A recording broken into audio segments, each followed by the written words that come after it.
The pepper spraying or perhaps macing of 4 women protesters at Occupy Wall Street took a new turn today when more video came to light, and on it quite clearly, a New York City policeman indicates that he too is a victim of that spraying, saying of the policeman, who was identified by the protesters as Officer Anthony Bologna, "He just bleeping maced us." Our fourth story on the countdown, the peaceful protesters, and almost totally peaceful police were amplified in the last 24 hours by the presence of big-name activists like Michael Moore and Susan Sarandon. But it was Saturday's unprovoked attack on 4 women, penned in behind plastic netting, given no warning, unable to protect themselves against whichever caustic chemical was used against them, that again dominates the headlines with the new video coming to light.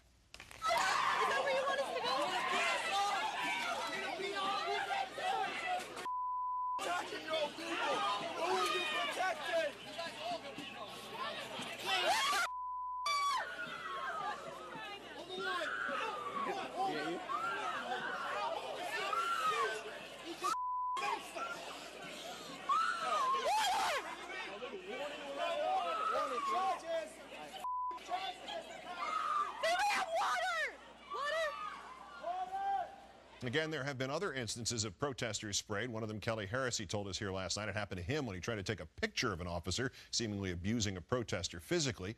The protests are in their 11th day, and they have, as I mentioned, now begun to attract public figures. I want to see a perp walk. I want to see a perp walk. I want to see the people responsible for destroying the lives of millions of people. I want to see the people responsible for destroying the lives of millions of people.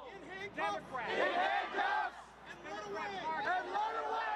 Brought to justice. Immediately. Tax them. How much? Not enough. How much? Still not enough. How much? Still not enough. Meantime, the actress and activist Susan Sarandon arrived this morning, not as demonstrative, but just as sincere. There's a huge void between the rich and the poor in this country, and there's the attack on unions. And last but not least, for the last 2 days, Sam Seder, the host of the Majority Report, has broadcast his radio program from the scene of the protests and joins us here at Control. Sam, good evening. Good evening, Keith. Does that new video, as we harken back to the thing that happened over the weekend, is that kind of a better picture of what happened on Saturday to those women and, as it turns out, to the cop who was standing nearby? Well, I mean, I think clearly what it shows is that supervising cop was pretty out of control. I mean, no one was expecting it, right. Not even the cops that were holding the kettling net, as they call it. And so, you know, I think it's interesting. There's a real sense, I think, that on Saturday, because of the attention, and I don't know if that's for better or for worse, I guess, because of that attention, it has really grown. I mean, I was down there on Friday, and there were far more people there today, and tonight even, I think there's close to 600-700 people who were there during what they call the General Assembly. So they had dropped off from perhaps a high of 1,000 or more last week down into the medium hundreds or the low hundreds, and now you're suggesting that it's a larger crowd. I think after Saturday, you know, obviously on the weekends, the marches are going to bring out more people, but I think it is clear that during the week, I mean, we're only on Tuesday now, but the numbers are growing, and I don't know if there are more people necessarily sleeping over, but there's certainly more people going down to the park. What has the police protester dynamic been like the last couple of days after that incident? Because everything we've heard so far has been there were a couple of other incidents. The rest of it, the cops have been pretty cool. Yeah, I mean, for the most part, it seems that the only incidences occur when some of the people leave Zuccotti Park, or as they're calling it, Liberty Plaza, and go out and protest, either march up certain areas. Today, for instance, some of the people from Zuccotti Park actually went up and met up with the postal workers who were protesting the possible cutbacks of the post office. So, but for the most part, as far as I can tell, down in the park, it has been you know, relatively calm. I actually saw some officers who were just going around taking pictures and wanted to see Susan Sarandon. We're talking to the protesters, and you know, because the protesters, I really think, feel a kinship with the police down there. It's their pensions who are getting cut as well. All right, so you mentioned Sarandon. Moore was there too. If they're showing up, is the media finally showing up? You know, I think in stutters, in spurts. Yeah. You know, what the folks down there told me is that the trucks show up for a couple minutes.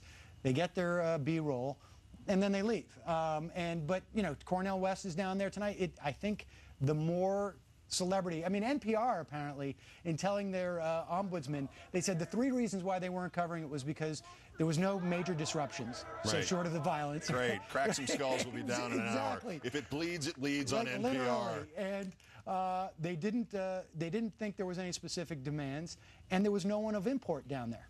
And well, you know, so now you're starting to get some celebrity that is showing up there, and you know, the protesters are getting into small committees, and they're setting up, and they're creating a list of demands. But frankly, I think the demands thing is a little bit overblown. Yeah, explain that, because as I was talking to Kelly Heresy here last night, one of the criticisms, and it's understandable from people who are used to sort of a set block mentality of what protests are like. It's like, what is this about? And the answer is, we're trying to decide what it's about. We know we're angry, and we're getting together to be angry and figure out how to direct that anger. Is that basically it? Yeah, I mean, it's very much about the process. But you know, at the end of the day, it's not Occupy Central Park. Right. You know, I mean, it's Occupy Wall Street. They know that there is a problem in this country that I think a lot of people are talking about, that there is an incredible wealth inequality in this country, that Wall Street seems to have been completely unaccountable for trashing our economy, and they are getting together, and they're doing it on their own time. And, you know, a couple of protesters said to me today, if the media doesn't know what we want, tell them to come down here and ask us.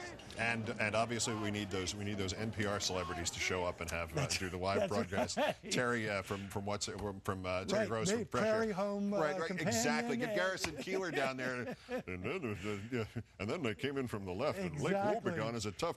Lake Mace is a difficult place to Maybe be get on Click Saturday. and Clack down there, and we'll see some real reporting from This NPR. car will not operate because we've taken the engine out of it. Sam Seder, the Majority Report. Good to see you, Sam. Thanks for filling in last week. Appreciate it. Thank you.